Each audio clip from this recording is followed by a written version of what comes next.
नाही, ह्याच्यात एक अपील आमच्याकडे आलं होतं. त्या प्रकरणाची पार्श्वभूमी अशी होती, की आई-वडिलांनी एक स्वतःच्या स्वार्जित उत्पन्नामधून एक घर बांधलं होतं. त्या घरामध्ये ते आई-वडील आणि मुलं सगळे एकत्र राहत होते. आई-वडिलांचे आणि मुलांचे काहीतरी प्रॉपर्टीवरून असेल किंवा इतर याच्यावरून वाद होत असतील. जे घर आई-वडिलांनी स्वतः बांधलं होतं, त्याच्यातूनच मुलांनी त्यांना घराबाहेर काढलं आणि मुलांना त्या घराचा ताबा घेतला होता आणि आई-वडिलांना बाहेर काढून ते रस्त्यावर आले होते. म्हणजे त्यांचं सामान सगळं बाहेर टाकून दिलं होतं आणि ते शेवटी भाड्याने जागा घेऊन राहत होते. असं प्रकरण जेव्हा समोर आलं, त्याच्या वस्तुस्थितीची आम्ही पूर्ण चौकशी केली. आमच्या इकडे त्याच्यावरती काही हिअरिंग पण झाली आणि त्याच्यामध्ये मुलांनीही मान्य केलं, की माझी चूक झाली, परंतु आता वडिलांचा त्याच्यावरती कारण वडिलांचा आणि त्यांचा इतक्या मोठ्या प्रमाणावर वाद झालेले आहेत आणि त्यांनी आई-वडिलांना मारहाण करण्यापर्यंत सुद्धा पाळी गेलेली होती.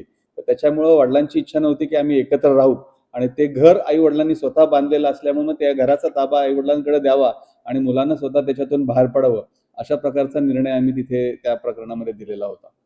किती दिवसात त्यांना मुलाला घर खाली करून आई-बाबांना द्यायचं आहे? एक 15 दिवसाचा कालावधी त्यांना दिलेला आहे, की 15 दिवसाच्या कालावधीत त्यांनी ते घर त्यांना पुरवत करून द्यावं, असा निर्णय देण्यात आलेला आहे.